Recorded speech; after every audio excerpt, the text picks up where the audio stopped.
हम लोग अध्याय 2 बहुपद पढ़ रहे थे, जिसके अंतर्गत हम लोग प्रश्नावली 2.1 की भूमिका यानी बेसिक्स देख रहे थे, जो कि प्रश्नावली यानी एक्सरसाइज शुरू होने के पहले कुछ आपकी बुक में लिखा होता है, उसको समझने की कोशिश कर रहे थे कि जो हमको आने वाले प्रश्न मिलेंगे वो किस आधार पर मिलेंगे। तो उसमें से हम लोगों ने जो 9th में बहुपद दिया होता है उससे संबंधित चीज़ों को समझा था।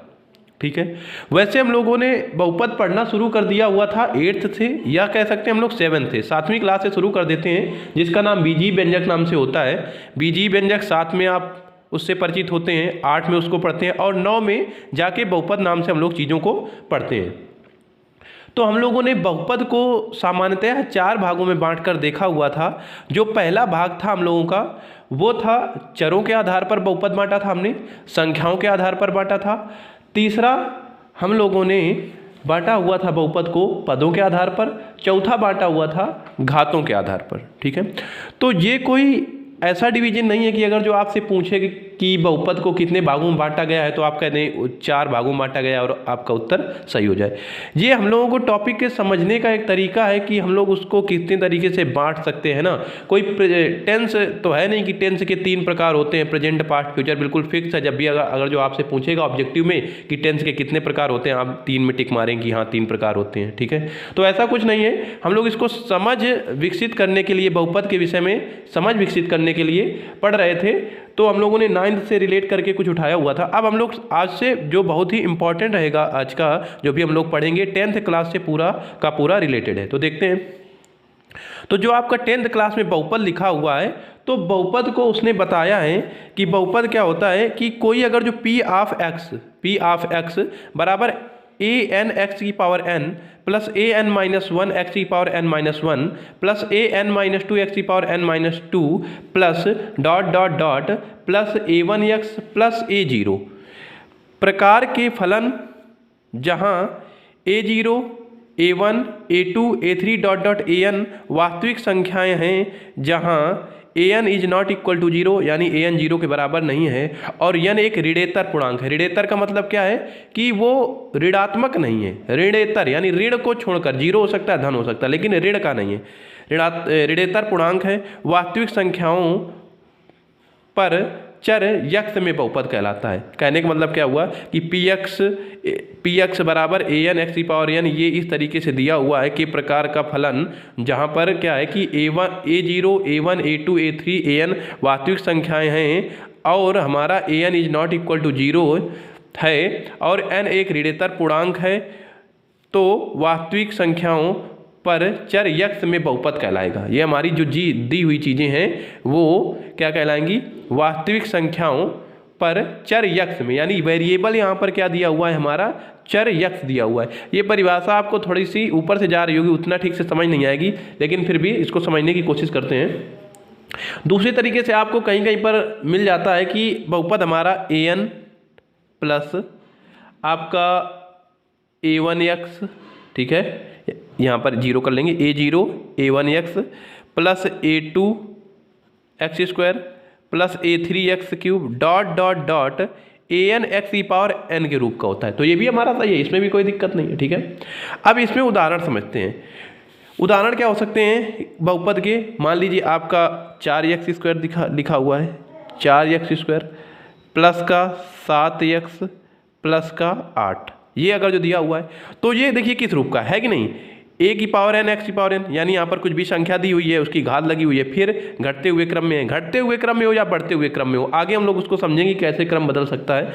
कॉमा अगर जो आप दूसरा एग्जाम्पल देखना चाहते हो तो लिख सकते हैं 4x क्यूब माइनस का 6x स्क्वायर प्लस का 2x प्लस का 3। ठीक है, ये इस तरीके का हमारा बहुपद हो सकता है। और आपको एक चीज़ याद दिला दी जाए कि बहुपद अब जो हम लोगों का क्लास 10th का शुरू हुआ है वो हमारा एक चर का बहुपद है। हम लोगों ने पढ़ा था ना पहला प्रकार की चरों के आधार पर बहुपद को कितने भागों में बांटा जा सकता है। तो चरों के आधार पर हमने बांटा था कि 1 चर वाला बहुपद हो सकता है, 2 चर वाला हो सकता है, 3 चर वाला। तो यहाँ पर हम 1 चर वाला बहुपद ही पढ़ेंगे। अगर जो उसमें यक्ष दिया हुआ है तो सब जगह यक्ष दिया होगा, y दिया है तो y दिया होगा। ठीक है, जैसे यहाँ पर कहा x की पावर n x की पावर n माइनस 1, तो यहाँ पर यक्ष लेकर किया किया गया है, क्योंकि पी ऑफ एक्स बराबर दिया हुआ है तो एक्स लेकर किया गया है, तो सब जगह एक्स है। और जो वाई लेकर किया जा रहा था तो पी वाई लिखता है, तो यहाँ पर सब जगह वाई होता है, यानी एक ही चर पर होगा। तो जब हम लोग बहुपद पढ़ेंगे तो उसमें हम लोग जो चर क्या मान सकते हैं, चर जहाँ पर मानेंगे हम लोग, तो आप यू को चर मानेंगे, वी को मानेंगे, ठीक है,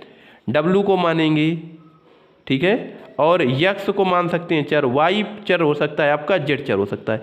इस तरीके से लास्ट में आने वाले जो हमारे ABCD हैं, जेड से खत्म हो जाता है लेकिन इसके थोड़ा पहले कि लास्ट में जो ABCD यानी अल्फ़ाबेट में आने वाले अक्षर हैं उनको हम लोग चर मानते हैं, और जो शुरुआत में आते हैं उनको हम लोग अचर मानते हैं, यानी कांस्टेंट मानते हैं। क्या, जैसे मान लीजिए A, B, C, D, E dot dot.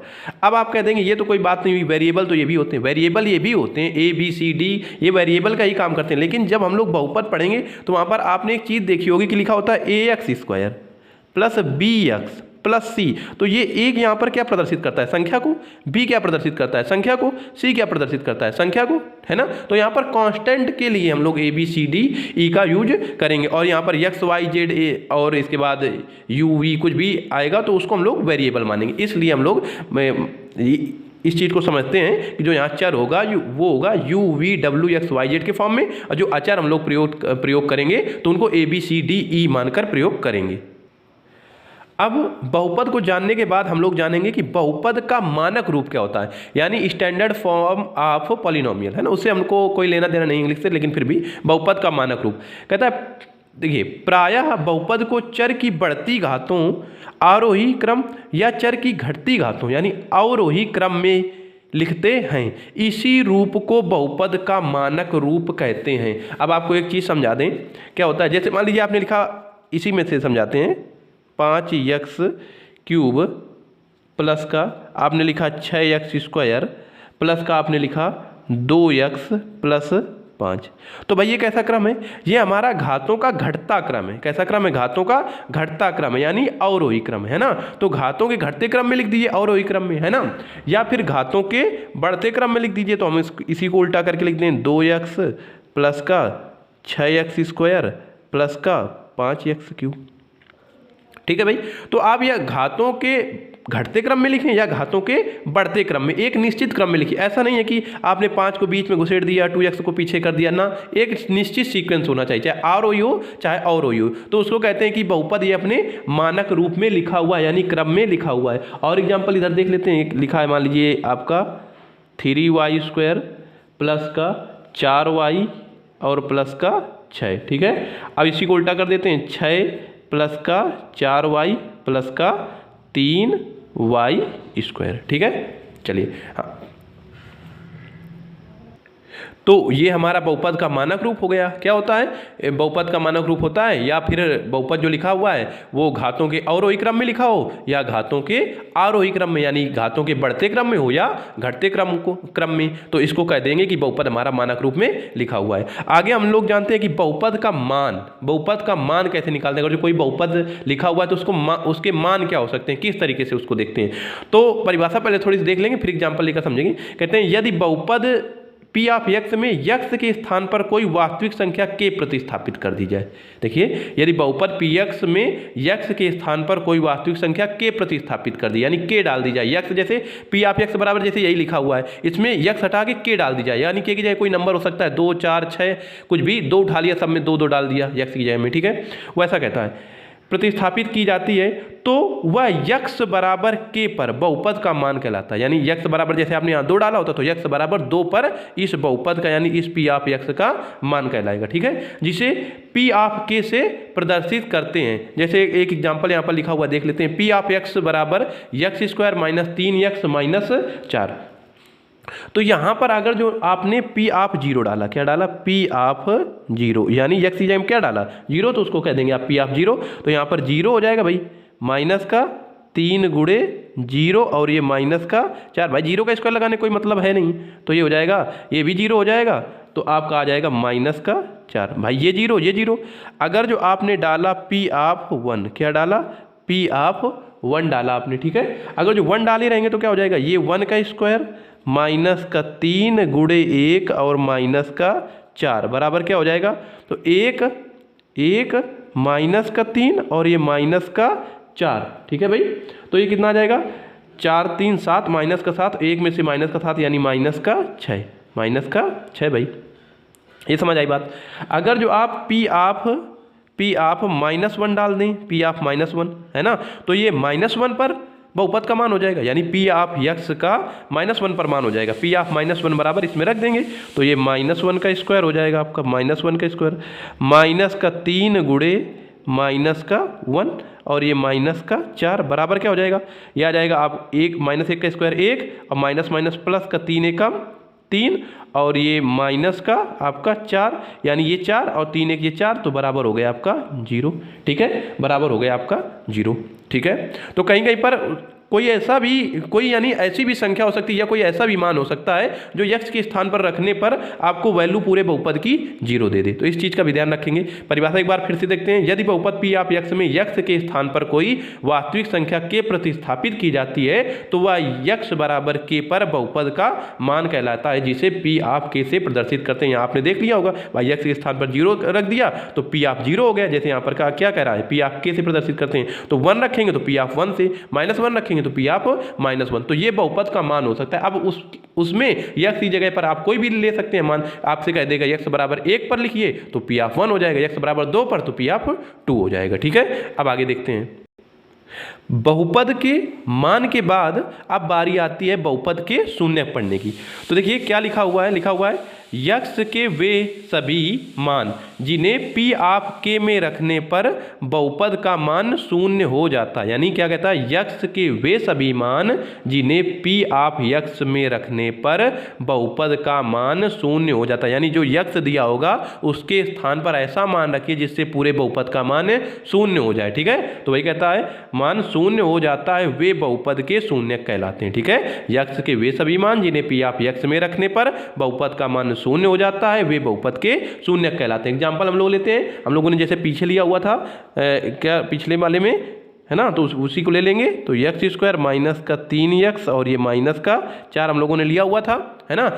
बहुपद का मान जानने के लिए यही तो लिया हुआ था हम लोगों ने, यक्स स्क्वायर -3x -4, इसको फिर से हम लोगों ने उठाया। तो देखिएगा आप एक काम करिएगा, आप लिखिएगा पी आप -1 इसकी जगह में। ठीक है, पी आप -1 क्यों लिया अभी आपको पता चलेगा।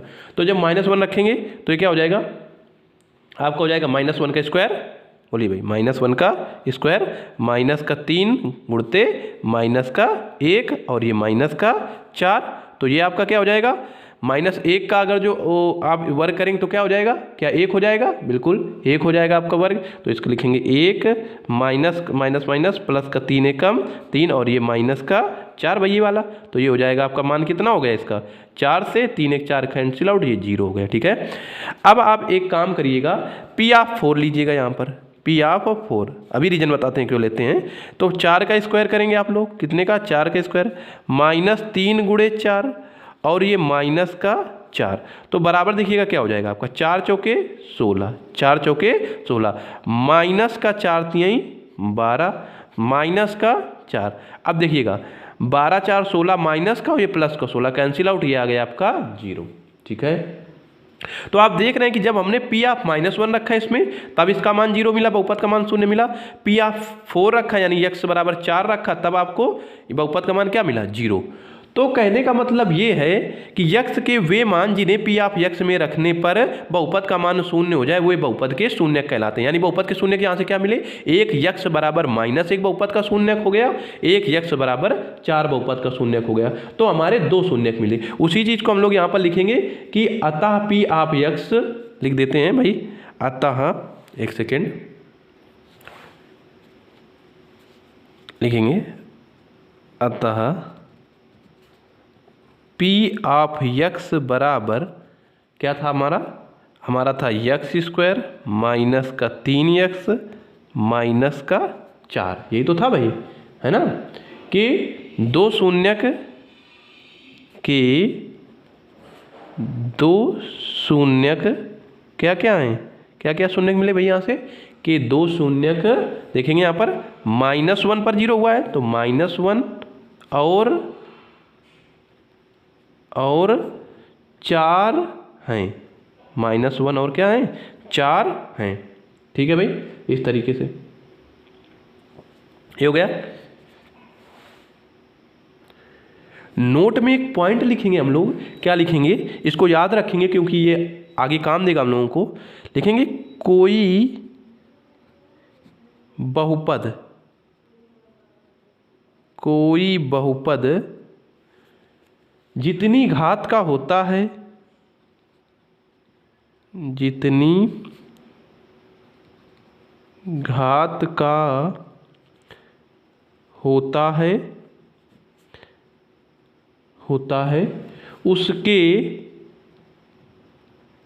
उसके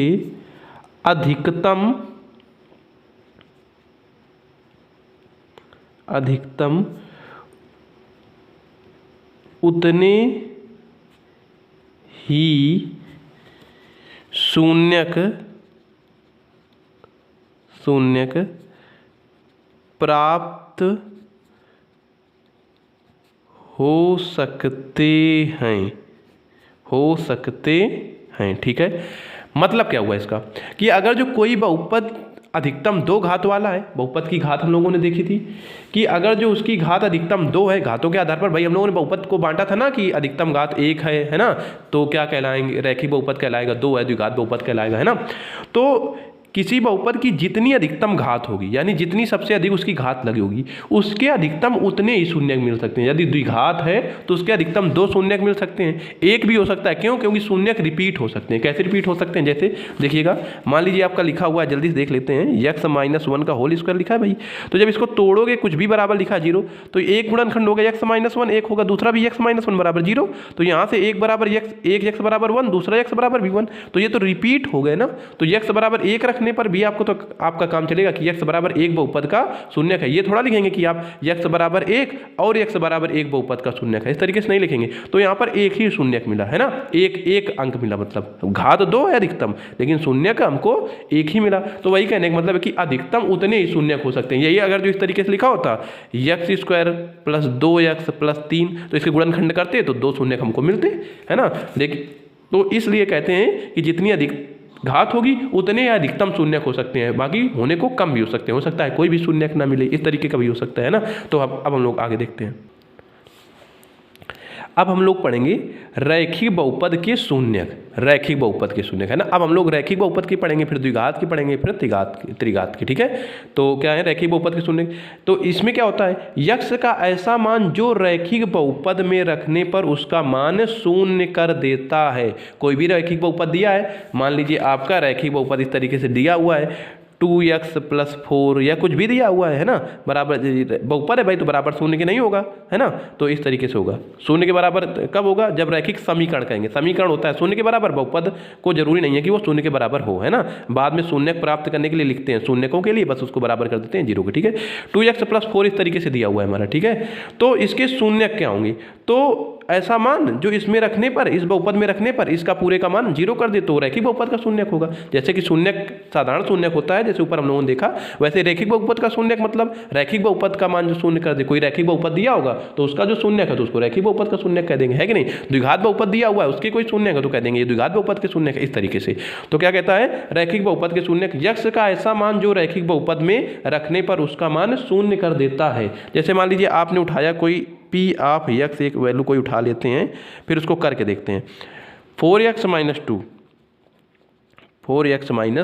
2, ठीक है। तो इसका शून्यक पाने के लिए आप क्या करेंगे, इसका शून्यक पाने के लिए क्या करेंगे? और जो शून्यक चाहिए तो हमको क्या करना होगा, इसको 4x - 2 को बराबर करना होगा आपको, 0 के शून्यक क्योंकि पाना है ना।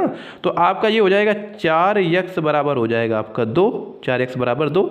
तो आप देखेंगे तो x बराबर आपका जब उधर जाएगा तो कितना हो जाएगा भाई, ये 2 × 2 2 दूनी 4, तो ये हो जाएगा 1 और ये उधर भाग में जाएगा 1/2 हो जाएगा, x बराबर 1/2।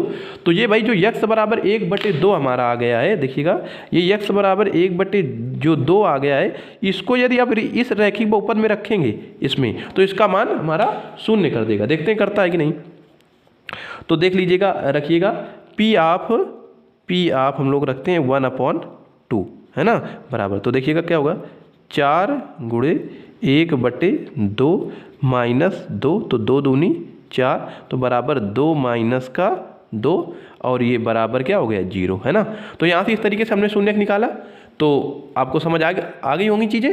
तो आगे देख लेते हैं क्या लिखा हुआ है, और इसके बारे में थोड़ी सी चीज़ लिखी हुई है उसको देख लेते हैं। कहता है रैखिक बहुपद का मानक रूप ax + b के रूप का होता है। ठीक है, रैखिक बहुपद जहाँ पर भी मिलेगा ax + b के रूप का होगा, यानी जैसे मान लीजिए 4x + 2 या 6x - 2 है ना, यानी ax + b के रूप का होगा। ये मानक रूप होता है, आप मानक रूप पढ़े होंगे 9th में, रैखिक बहुपद का मानक रूप, द्विघात बहुपद का मानक रूप। उसी तरीके से रैखिक बहुपद का मानक रूप ax + b के रूप का होता है जहाँ a ≠ = 0। भाई अगर जो a 0 हो जाएगा हमारा, जैसे मान लीजिए 4x + 2 लिखा है, यदि ये a 0 हो गए तो ये तो 0 ही हो गया ना, ये पूरा 0 हो जाएगा, +2 केवल बचेगा, तो ये रैखिक काम बचा भाई, है ना, ये रैखिक काम बचा।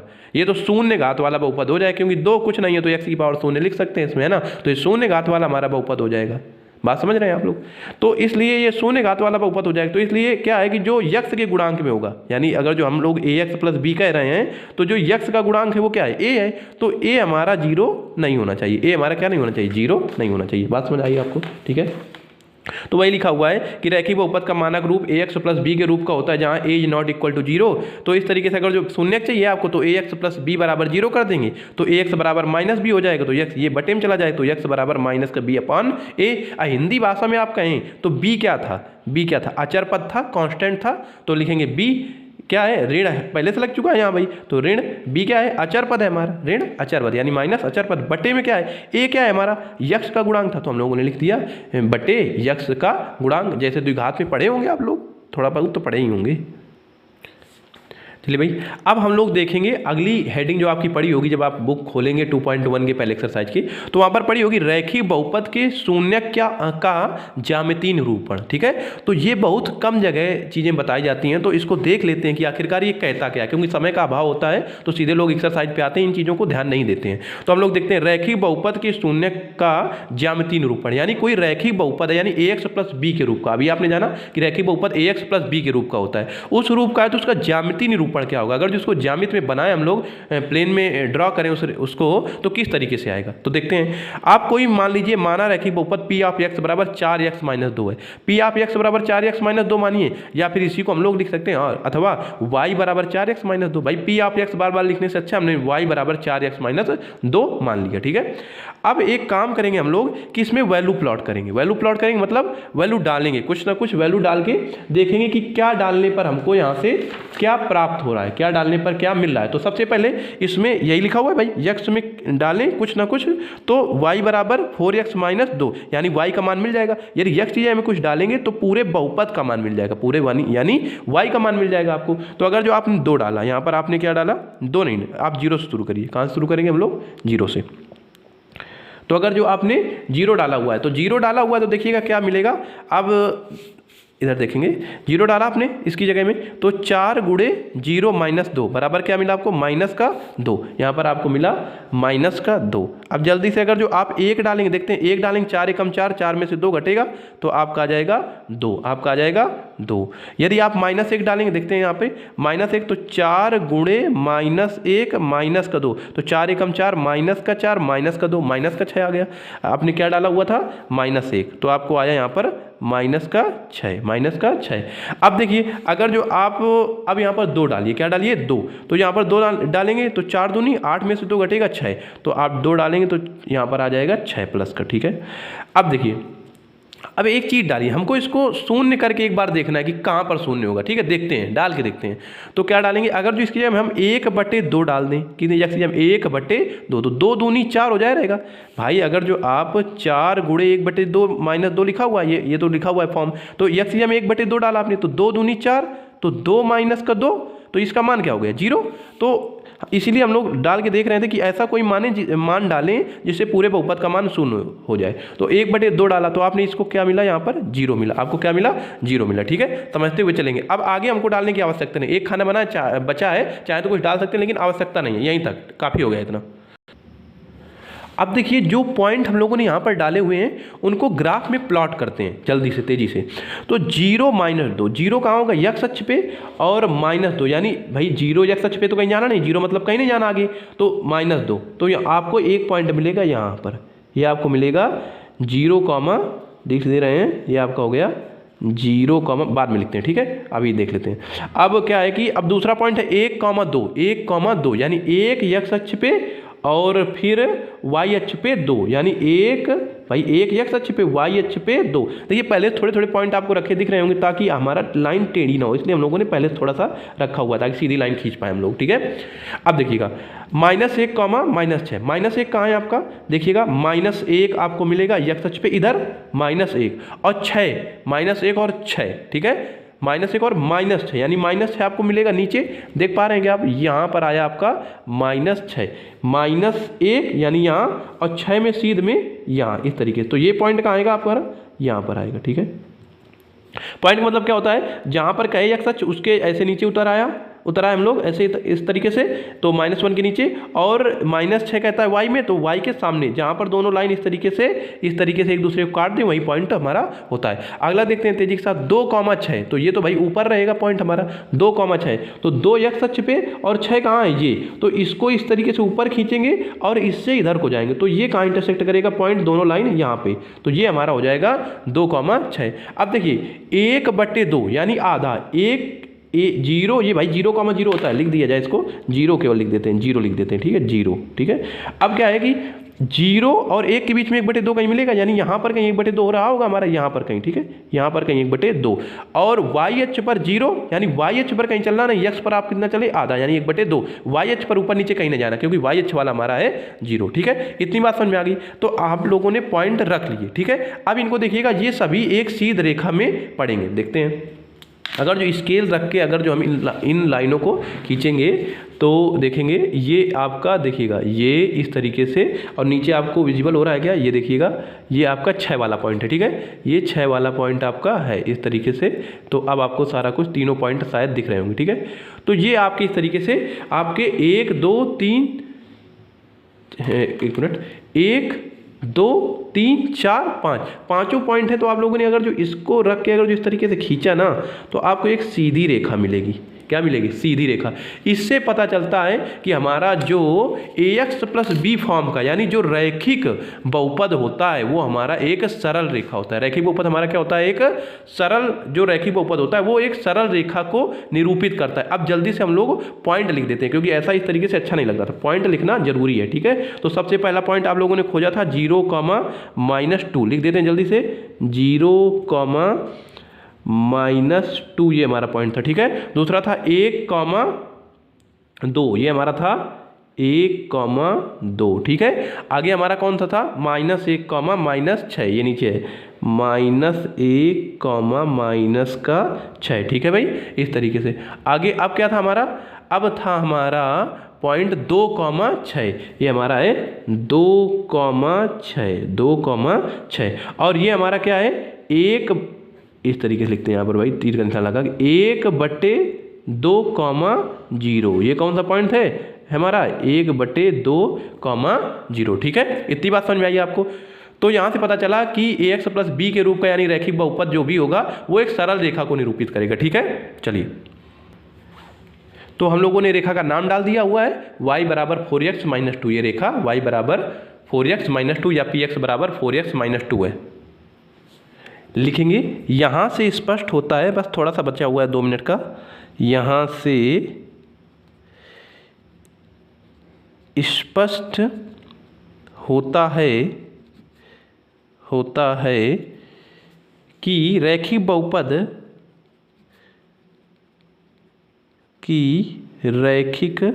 बहुपद जो हमारा रैखिक बहुपद यानी आपका ब्रैकेट में लिखेंगे ax + b, क्या, ax + b का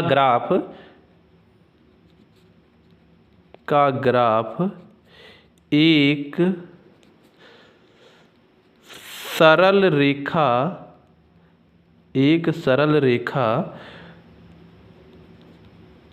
होती है, का ग्राफ एक सरल रेखा होती है, ठीक है भाई। आगे और थोड़ी सी चीज़ लिखेंगे हम लोग। सरल रेखा, सबसे इम्पॉर्टेंट चीज़ ये है हमारी, सरल रेखा यानी रैखिक बहुपद है ना, रैखिक बहुपद भी तो कह सकते हैं उसको, ax + b का ग्राफ x अक्ष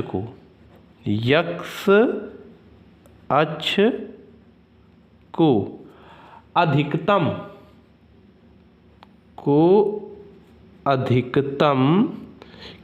कितनी जगह पर प्रतिच्छेद कर सकता है? अधिकतम एक जगह पर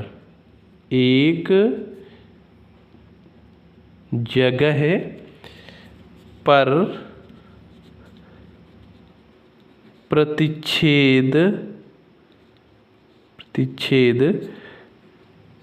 कर सकता है। अधिकतम कितनी जगह? एक जगह पर ही अधिकतम प्रतिच्छेद कर सकता है। एवं